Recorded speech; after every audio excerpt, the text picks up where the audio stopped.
Filipino, Javanese. Filipino is the national language of the Philippines and is largely based on Tagalog, a major language spoken in and around Metro Manila and nearby provinces. It belongs to the Austronesian language family and shares many similarities with other Philippine languages like Cebuano and Ilocano, as well as related languages across Southeast Asia.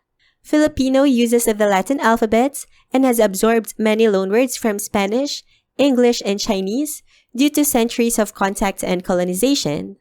Today, Filipino is widely used in education, media, government, and daily communication, often alongside English and regional Philippine languages.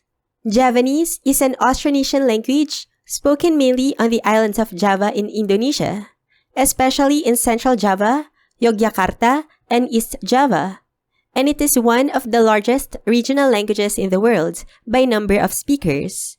It is known for its rich system of speech levels, such as ngoko and kramo, which reflect politeness, social hierarchy, and respect in conversation. Javanese has historically been written in its own script, called Aksara Jawa, though today it is more commonly written using the Latin alphabet.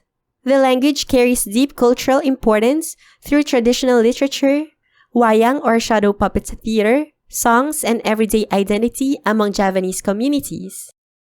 Isa, Siji, dalawa, loro, tatlo, telu, apat, papat, lima, limo, anim, enem, pito, pitu, walo, wolu, siyam, songo, 10.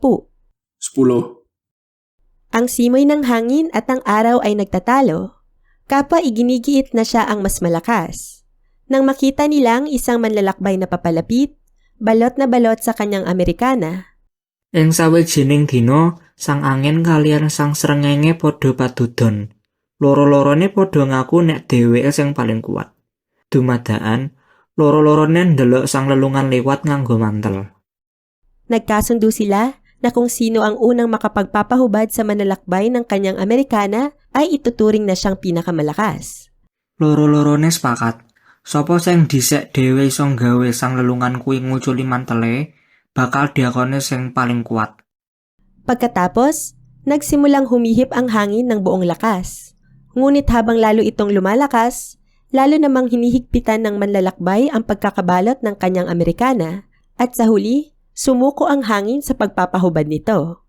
Sabanjure, sang angin wiwit nyebul sak kuwate.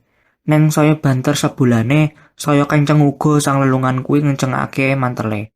Lan pungkasane, sang angin yo nyerah, nggo nguculake mantele. Pagkatapos, ay nagsimulang magningning ang araw, at pagkalipas ng ilang sandali, nang mainitan ang manlalakbay, hinubad niya ang kanyang Amerikana.